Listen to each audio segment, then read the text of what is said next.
Hello everyone, I hope you're all doing well. So my name is 𝙊𝙣𝙧𝙾𝙧, and so for today, I will be presenting and discussing to you a framework that will help you understand the global plurality of English. This framework reflects how English varies across the different regions in the world, shaping diverse linguistic identities and communicative norms. As what we all know, language is dynamic. And it goes the same way as to how people understand and accept language. It's also evolving. In fact, people nowadays are starting to recognize and welcome the ideas that there is no absolute correct English and that we are entitled to our own Englishes. So here, the framework that I will be presenting to you will actually challenge the notion whether American English is still actually the basis for a standard English. Okay, so moving on. In this particular discussion, these will be the salient points that we are actually going to focus. We will be starting here with the introduction of what the model is all about. Okay, the next one is we will be talking here on the three circles of English. Then the next one, the implication of Kachru's concentric circles of English. Then the criticisms of the model, and then I will be ending up my discussion on the different research studies that actually challenge the model. Okay, now before we dive into the details or a comprehensive discussion of the models itself, I want you to point or to direct your attention on these restaurant signages. I know these are very familiar to you, especially that Filipinos love food, love to eat. Okay, now this is actually a signage of a buffet or a restaurant. No, the first one is actually all you can eat buffet, and the other two, other two signages are eat all you can. Now here, if we are actually going to look at this one, maybe for some of you, you would have said that the two other signages, the eat all you can from Kabalen and the Papa Froy eat all you can signage are what are very common or familiar to you. Am I right? Because this is what you have usually seen in restaurants. However, if we are actually going to look into these particular example, these two phrases are actually very good examples of how English across Kachru's three circles, particularly in the outer circle and in the inner circle, has been influenced by local linguistic patterns and direct translation. So let's have the first signage here, the all-you-can-eat buffet. Now, this signage is actually very common in the inner circle, particularly in countries where English is actually their native language. So here, in the inner circle, like the United States, like Canada, like United Kingdom, the standard phrase for a buffet-style dining is all you can eat. Okay, so that means to say, the words all you can eat here, in its actually structure, functions as an adjective that actually describe the word buffet here. Okay, so this construction actually follows the natural English syntax. On the other hand, when we are actually talking on the two other signages on the eat all you can, this is actually a localized variety of an English expression or phrase, particularly with that in the outer circle like that of the Philippines. So here, the eat all you can is commonly used instead of all you can eat because this phrase reflects perhaps a direct translation from a native language where verb object order differs. So just like for example, in the Philippines, especially with that of the Tagalog, we often say kain ng lahat ng kaya mo. Okay, we say kain lahat ng kaya mo. So if you're going to translate this one directly, in English, we would actually say eat all you can. That's why we use the eat all you can in our signages. So here, the next example that I'm going to present to you here has something to do with another advertisement for burgers. Okay, now if you have noticed here, the one on top, of the presentation, the best burgers in town, actually provides a direct advertisement 𝙄𝙤𝙧𝙧 strategy. Not the same on the second one. Jollibee Yum Burger, which is actually very common to us. Ang nag-iisang langhap sarap beef burger. Now, looking at these two, advertisement signage of a burger, we can actually tell how English operates differently across the different countries in the world. In the first, advertisement or signage here of the best burgers in town, or poster, we can actually say that it actually uses like a direct and natural and it's simple way of advertising a certain product. Not the same with the second one, with the one of Jollibee, Yum Burger and nag-iisang langhap sarap beef burger. It tries to mix English with that of local flavor. Imagine, Yum Burger means to say it's a yummy burger, and then look at the local flavoring here or the localized context here, ang nag-iisang langhap sarap. So that's how English operates here in our country. Okay, moving on, we also have here another example. This is a conversation between a vendor and customers. Okay, we have here the conversation when the vendor says, $2 only, this one, and then the customer would say, wow, so expensive one, cannot lay. Now, if you're going to look at these particular conversation, you can actually tell that this is very common, especially for many countries in Asia, where English is not actually being spoken as their first language. Am I right? This is very common, like for example, when you go to Vietnam, when you go to Cambodia, when you go to Thailand, okay? So here, how do we revise this one? For example, when we are talking about the standard English, perhaps when you say $2 only this one, you might say, this one is only $2. And then the response would be revised like, wow, that's so expensive. I cannot afford it. Okay. But then again, do you think their manner of speaking is wrong? Okay.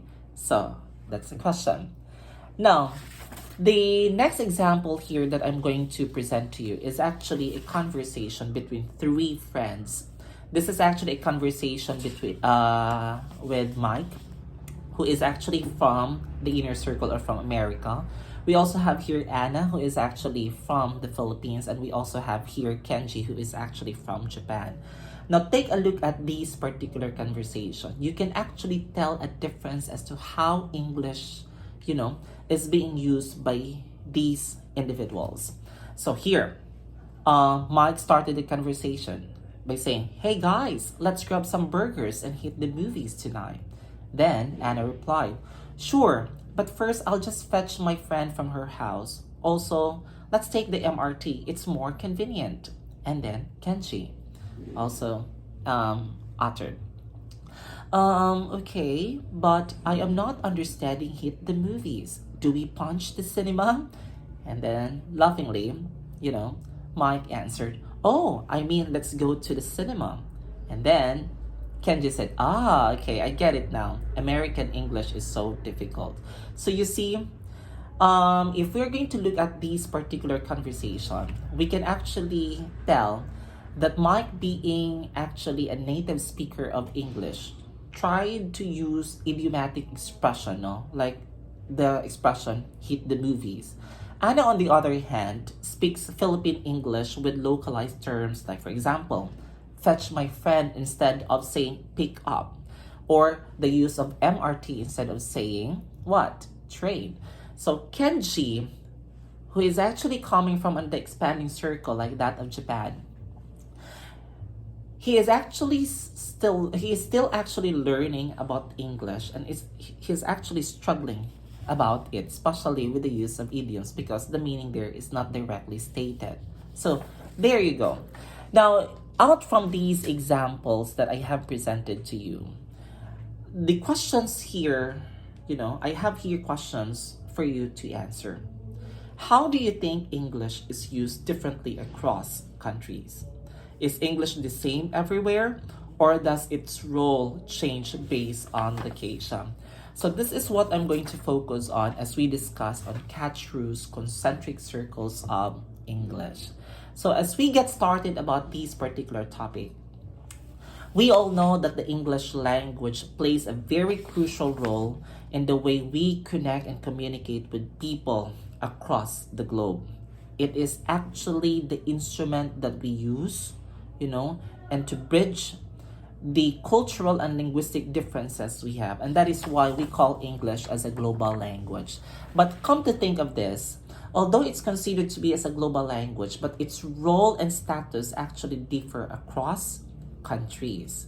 Now here, some nations have English as their native language. That's their first language.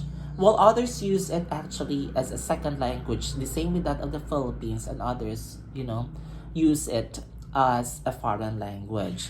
Now, because of this particular idea, there comes down the notion between World English and World Englishes. Take note of these. These two terms are often interchangeably used, but they are actually different from one another.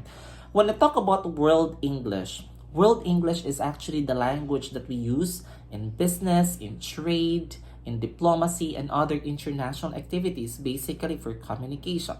But then again, when I talk about World Englishes now refers to the varieties of English from the different regions of the world. This is now the term, we refer to the emerging Englishes, which are product now of influences by the superpowers, especially with that of the United Kingdoms and the United States.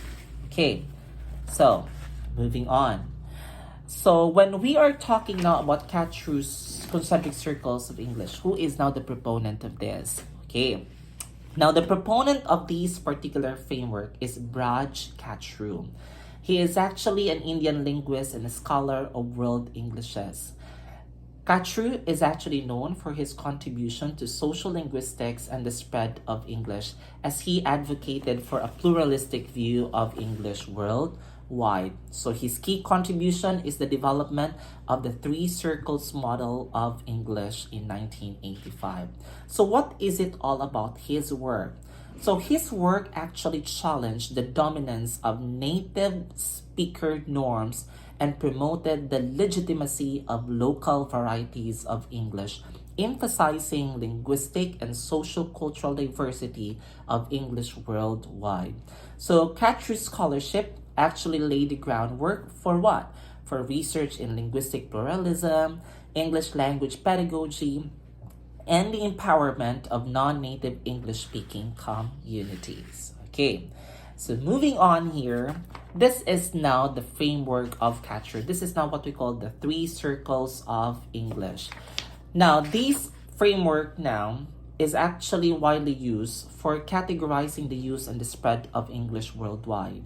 If you have noticed, the center of this framework, or the inner circle, actually describes, or this actually tells about those countries who are considered to be as the norm providing countries, and English, or where English is also used as their first or their native language. On the other hand, the next circle is what we call the outer circle. They are believed to be the norm developing countries, no? And English here actually operates as their second language, just like Philippines, just like India. And then the third circle here is what we call the expanding circle, which actually compose of those countries, who used or that use English as a foreign language, just like Germany, just like Japan, just like the Netherlands. So they are considered to be as the norm dependent. Okay, for you to better understand the concept of this particular model, let's try to look into now each of these circles. Let's begin now with the inner circle. Earlier, as what I have said to you, or as what I have mentioned to you, the inner circle is composed of countries which are considered to be as norm providing. Meaning to say, English here is spoken as a first language, and it has been historically associated with native speakers. So these countries, since they are the native speakers of English, are responsible for what? For setting linguistic norms that are considered as the center of English standardization. So here, in the case now of the use of English, we are actually using here two varieties here. Just like, for example, as our norms or as our standard, it's either the British English or American English. That is why, just like, for example, here in the Philippines, some of our students would actually be asking whether the color with COLOUR is correct or is it incorrect. Okay, so if we are going to address this one, the one we could actually tell that the COLOUR is actually the British variety of the word color. Okay, so here, what are the countries under the inner circle? We actually have here the United States, the United Kingdom, Canada, Australia, and New Zealand. So speakers from these countries are often seen as the owners of English, meaning their varieties are considered to be as a standard. Okay, now moving on to the key features of the norm providing circle.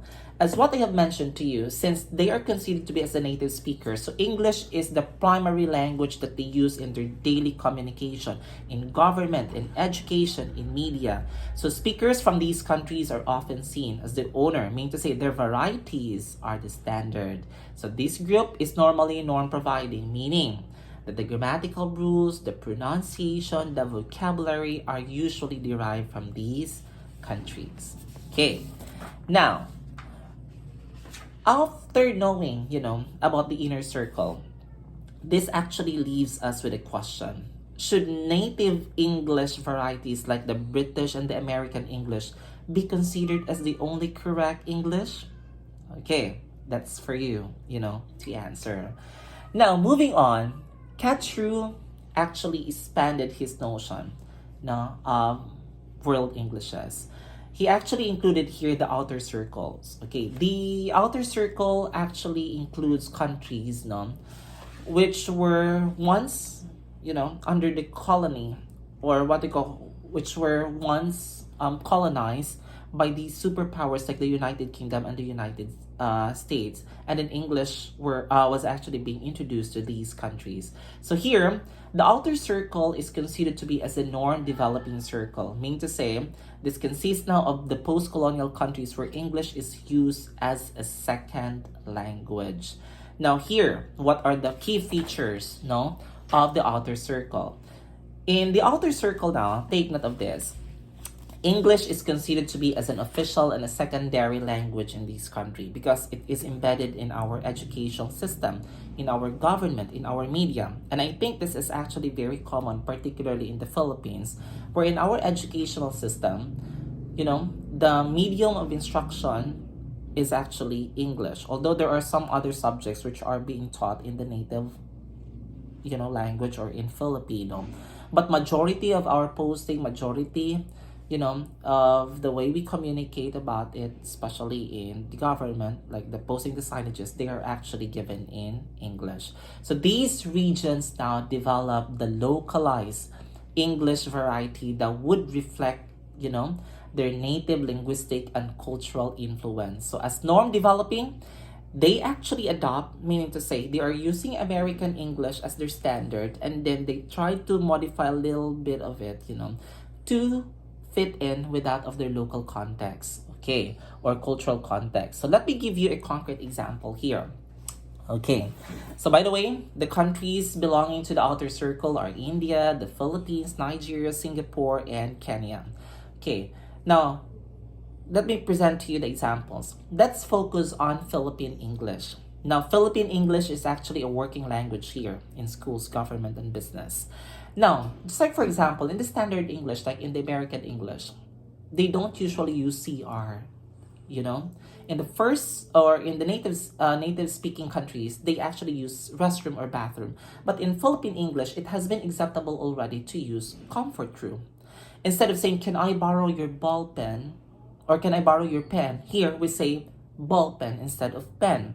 I'm not sure if you're also familiar with this, but when we try to make use of the word sneakers, we don't often use sneakers here, but we rather use rubber shoes, okay? And this is what I'm trying to say when I talk about localizing, English in our context.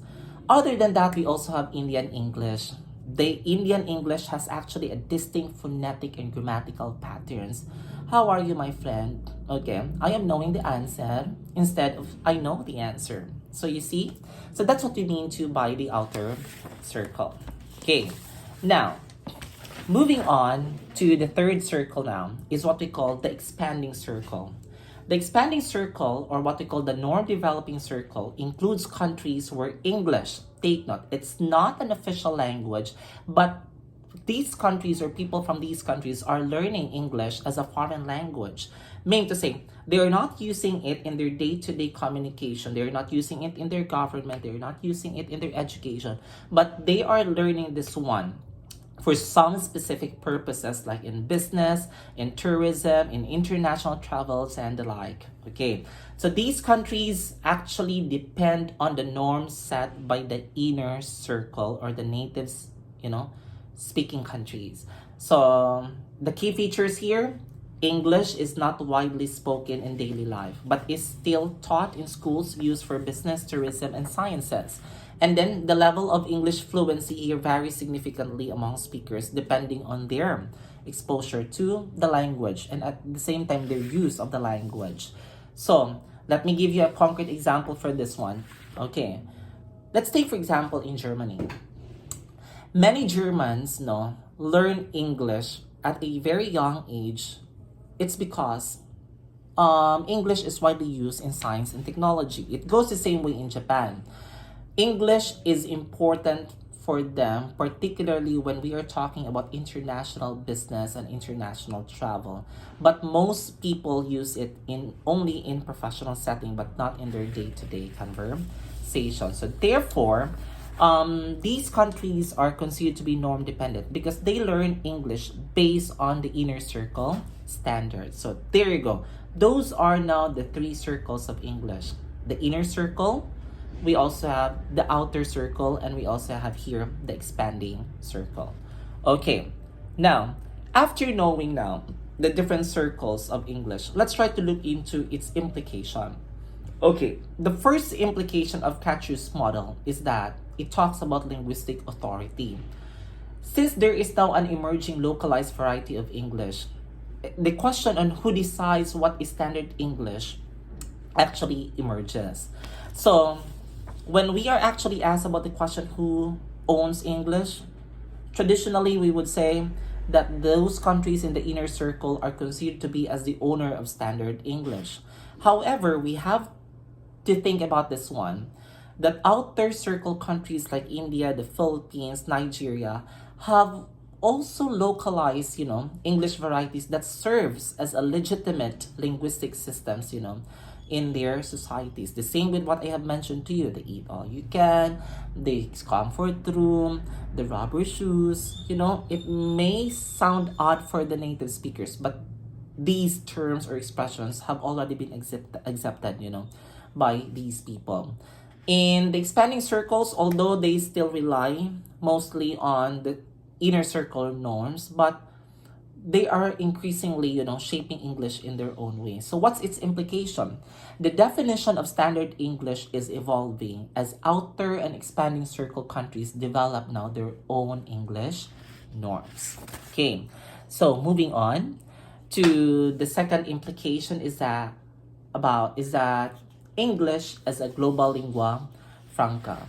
Okay, so here English now has transformed from a native language to a global language. It is not merely restricted to those coming from the inner circle, but it has actually been shared all over the world because English, as what I've mentioned to you, is the language that we use to connect with people all over the world. So this means to say that English is no longer controlled by the native speakers. It has become now a tool for international communication. In outer and expanding circle, English is used primarily for business, education, diplomacy, and tourism, and not necessarily for native-like fluency. So what is now the implication of this, especially for us teachers? So teaching and testing English should adapt to global Englishes. The problem with that right now, it's because we try to teach and we try to test English by merely focusing on the standards set by the inner circle. That should not be the case. We have now to embrace, the changes in the society. So this leaves us with the question, should English proficiency tests recognize outer and expanding circle varieties, or should they continue to assess only inner circle norms? Okay. Now, the third implication now has something to do with the localized English varieties and cultural identity. Okay. As what we all know, outer circle Englishes are evolving into distinct linguistic identities. Just like, for example, the Singaporean English. Singaporean English tries to mix English with the Malay, the Tamil, and the Mandarin. For the Philippine English, we are now including some unique words like comfort room instead of restroom. And then, for example, for Indian English, they have, this distinct vocabulary and pronunciation, okay, which is heavily influenced by their native language. So what is now the implication here? These varieties challenge now the dominance of British and American English, proving that English belongs to many cultures and not just for those countries belonging to the inner circle. Okay. The fourth implication now has something to do with language policy and education. Now, the role of English is different across the three circles. In the inner circle, English is the primary language of instruction. In the outer circle, English is often the medium of instruction, but it is actually mixed with native languages. That is why code switching comes in. In the expanding circle, English is taught as a foreign language with inner circle as standards emphasized. So here, the implication of this, in outer circle countries, education policymakers must decide how much English should replace local languages in school. Okay, for expanding circle, English curricula often favor the inner circle norms as the standards, and they actually failed to actually use English in their own localized context. So, the fifth implication here, that's actually the last. Anyway, now, after knowing the implication of Kachru's concentric circles model, now let's try to look into the criticisms. These are now the pitfalls, of the model. Okay, the limitation of these model. The first criticism here has something to do with the rigid categorization and lack of overlap. What do we mean by this one? The model of Kachru assumes fixed membership in each circle. If you are a native speaker, you're coming from this country, you belong to the inner circle. If you belong to this country where English is your second language, you belong to the outer circle. But in reality, English use is actually more dynamic. Let's take, for example, here, this case, because some countries do not fit neatly into a single category. Just like, for example, in the Philippines. In the Philippines, there is actually a portion of our population where English is considered to be as their native language. While there is also a large, population in the Philippines who are considered to be as ESL, or they are learning English as their second language. Now here, we cannot actually say that the Philippines itself only belongs to, the outer circle, because we actually have a portion of our population who are native speakers of it. So how do we categorize that? So that's actually one pitfall here. And then other than that, okay, globalization and migration have actually blurred these distinctions further. Okay, now the second criticism here has something to do with this. The model fails to recognize English as a lingua franca. So English today is widely used for communication between non-native speakers rather than just between native and non-native speakers, because this is the traditional notion that English is only being used, when a native speaker speaks with a non-native speakers. But then again, the case here right now, just like, for example, a Japanese business person who is actually talking to a German engineer. Now, take note, English for these two individuals, is not their first language. However, take note of this. However, These two actually use English to communicate with one another, but neither of them is actually coming from the inner circle. So, this model does not actually accommodate how English is used as a neutral international tool rather than an indicator of cultural identity. Okay, now, the third criticism here has something to do with hierarchical and native speaker bias. The model implicitly ranks inner circle as superior, meaning to say they are the most legitimate, they are the only standard basis for English compared to those in the outer and the expanding circles. So here, it does not fully acknowledge localized varieties like the Indian, the Philippine English, the Singaporean English, where these, local varieties of English has a unique English adaptations. And this actually creates what? A native speakerism bias, favoring inner circle as a standard while viewing the outer and the expanding circle as a mere deviation of the English in the inner circle. Okay? So that's another criticism. The fourth one is about colonial legacy and Western-centric perspective. The model reinforces colonial hierarchies by categorizing former colonies, under the outer circle and treating their English varieties as developing. So, many outer circle countries have now decolonized their linguistic identity, seeing their English varieties as independent rather than inferior. That is why in the Philippines now, many research studies are already, leaning towards the standardization of Philippine English. And the fifth criticism here is the limited recognition of English's changing role. Now here, English is no longer controlled by the inner circle, but its global use is influenced now by non-native speaker. So, just like for example, with Philippine English, Singaporean English,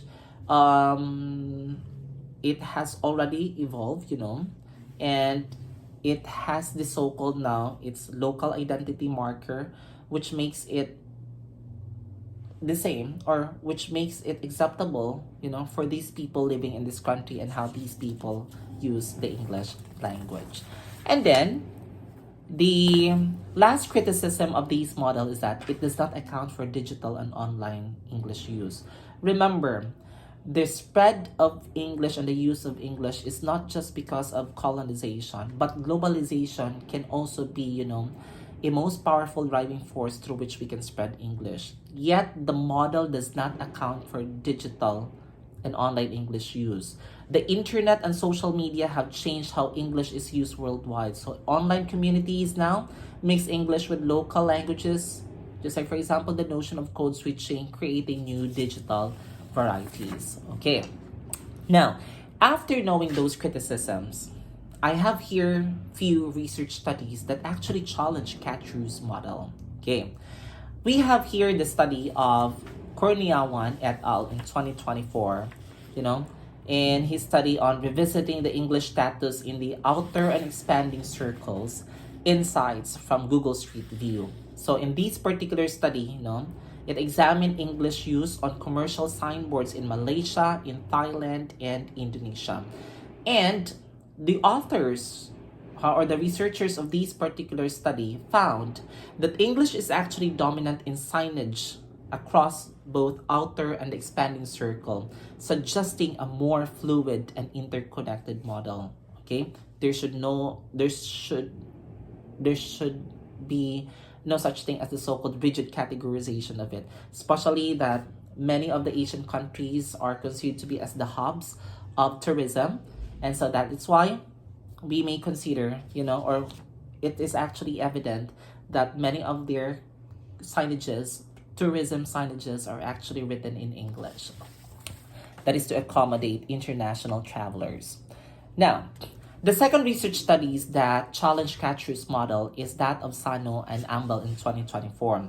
The study on the English varieties in Thai higher education, the views of international university students across Kachru circles. So this study investigated how international university students in Thailand adapt to different English varieties.